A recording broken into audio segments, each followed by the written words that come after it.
प्यारे सासंगत जी, बड़े प्यार से कहना धन निरंकार जी। सासंगत, मनुष्य जीवन पक्षियों की तरह उद्देश्य ही नहीं है। मनुष्य संसार में केवल इसलिए नहीं आया कि पशुओं की तरह खाए पिए और यहाँ से चला जाए। मनुष्य को चेतना और शक्ति दी गई है।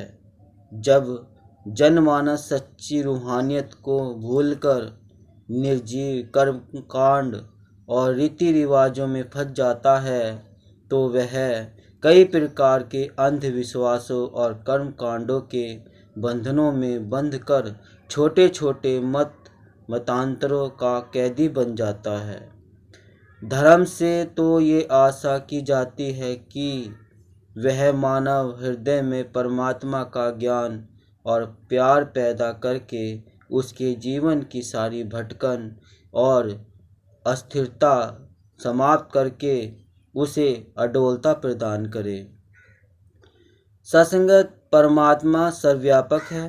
जिसको परमात्मा दिखाई नहीं देता वह उसी प्रकार घुट घुट कर जीता है जैसे जल से बाहर निकली मछली तड़पती है। जीव अज्ञानता के कारण परमात्मा को दूर समझता है। परमपिता परमात्मा अथाह समुंदर के समान है और जीव छोटी मछली के समान है।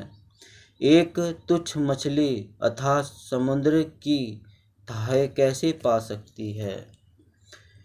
सत्संगत, जैसे बूंद समुद्र में होती है और समुद्र के सारे गुण बूंद में होते हैं, इसी प्रकार आत्मा परमात्मा में है और परमात्मा आत्मा में है। प्रत्येक जीव इस दिव्य ज्योति का ही प्रकाश है और प्रत्येक आत्मा में परमात्मा से अवैध होकर परमात्मा का रूप बनने की क्षमता है। जीव अपने मूल रूप में परमात्मा ही है। परमात्मा सारे ब्रह्मांड की रचना करके इसके कण कण में व्याप्त है। इस सत्य का जीता जागता अनुभव पूरे सद्गुरु द्वारा मिलता है। जिसको यह ज्ञान प्राप्त हो जाता है वह शरीर के बंधनों से सदा के लिए मुक्त होकर इस निरंकार में स्थिर हो जाता है। सत्संगत, सद्गुरु द्वारा दिए गए ज्ञान से मन एक राह हो जाता है और सहज समाधि की ऊंची अवस्था प्राप्त हो जाती है। परमात्मा मन बुद्धि की पहुंच से परे है। यह अजर अमर अनंत और अडोल है। यह समय स्थान काल कर्म और जाति के बंधनों से मुक्त है।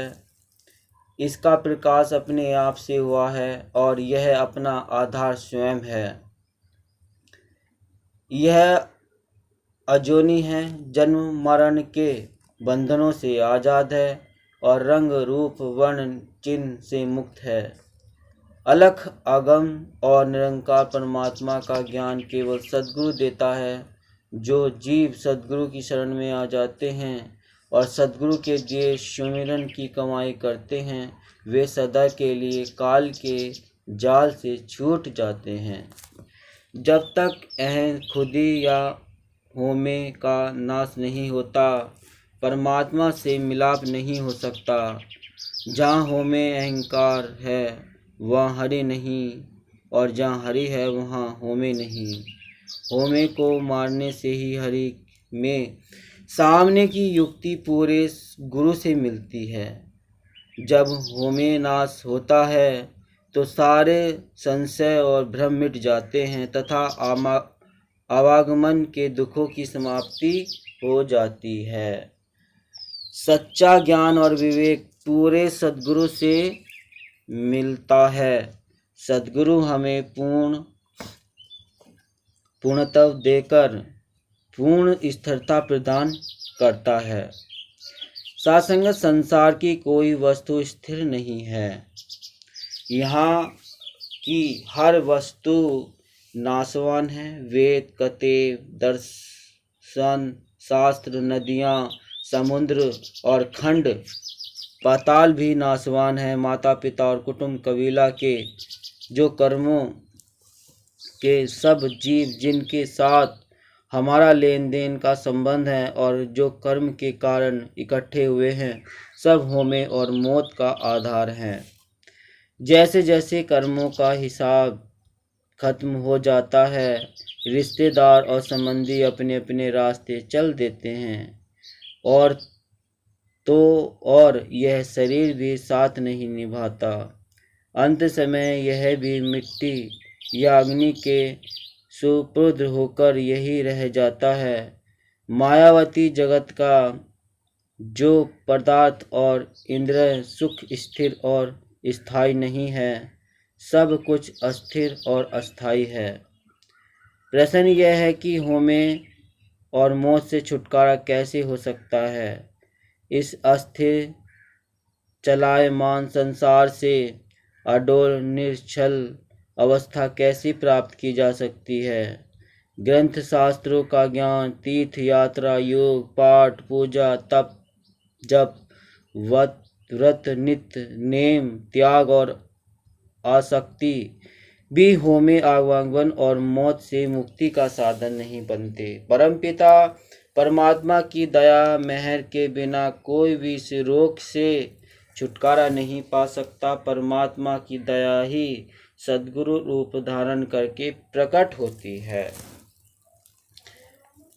सत्संगत सद्गुरु ही जीव को ब्रह्म ज्ञान से जोड़कर होमे के रोग से मुक्ति प्रदान करते हैं। यदि मन में मुक्ति की इच्छा हो तो सद्गुरु की चरण धूल बन जाओ। पिछले जन्मों के पुण्य कर्मों के फलस्वरूप मनुष्य जन्म की अमूल्य दात मिलती है। यदि इस अवसर से लाभ उठाकर हम पूर्ण संतों की संगति में रहे तो स्थिरता अडोलता की युक्ति प्राप्त हो जाती है। पूरा सद्गुरु मिल जाए तो परमात्मा के सच्चे निज धाम का पता लगता है। मन को सद्गुरु की मति के अनुसार ढाल में तो सच्चे प्रेम का मूल्य पदार्थ मिल जाता है, जिसे भटकन में रखने वाले सारे कारण प्राप्त हो जाते हैं। संसार में हमारा असली शत्रु मन है। मन बहुत अड़ियल है, परंतु जब परमात्मा का सच्चा प्यार अंदर जागता है तो मन सहज ही वश में आ जाता है। यह कार्य सद्गुरु की दया से पूर्ण होता है। परंतु जो लोग परमात्मा और सद्गुरु में बेमुख रहते हैं, वे सदा भ्रमों की मूल भुलैया में पड़े रहते हैं। गुरु सिखे के हृदय परमात्मा के प्रेम और भक्ति के रंग में रंगे रहते हैं और पूर्ण रूप से स्थिर अडोल अविचल रहते हैं। मनमुख के हृदय पर अज्ञानता, अंधविश्वास, भ्रम, जाल व माया के बंधन पड़ते रहते हैं, जिसे वे सदा अस्थिर, विचलित और भटकन में भी पड़े रहते हैं। सत्संगत परमात्म में साधारण का विशेष महत्व है। शरण का सीधा सा अर्थ है अपने बल बुद्धि का भरोसा छोड़कर अपने आप को किसी समर्थ पुरुष के सन्मुख बिना शर्त समर्पित कर देना। प्रभु सर्वशक्तिमान और सब ज्ञाता है, तो फिर कोई अपनी सीमित शक्ति और सीमित ज्ञान के द्वारा अगम अगोचर अनंत प्रभु से कैसे मिलाप कर सकता है? अपनी असमर्थता का एहसास और सद्गुरु की समर्था पर विश्वास करना ही शरणगत भाव की नींव है।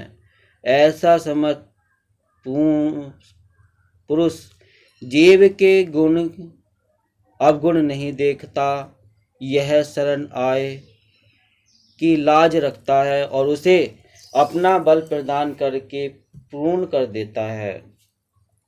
कोई भी जीव सच्चे हृदय से प्रभु के सगुण स्वरूप अर्थात पूर्ण सद्गुरु की शरण में जाता है, तो चाहे वे कितना भी पापी या अपराधी क्यों न हो, संत जन उसे अपने शरण में ले लेते हैं। यही पूर्ण स्थिरता का आधार है।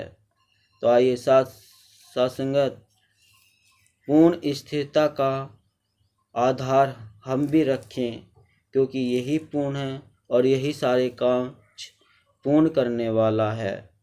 बाकी सारा संसार में सब कुछ मिथ्या है।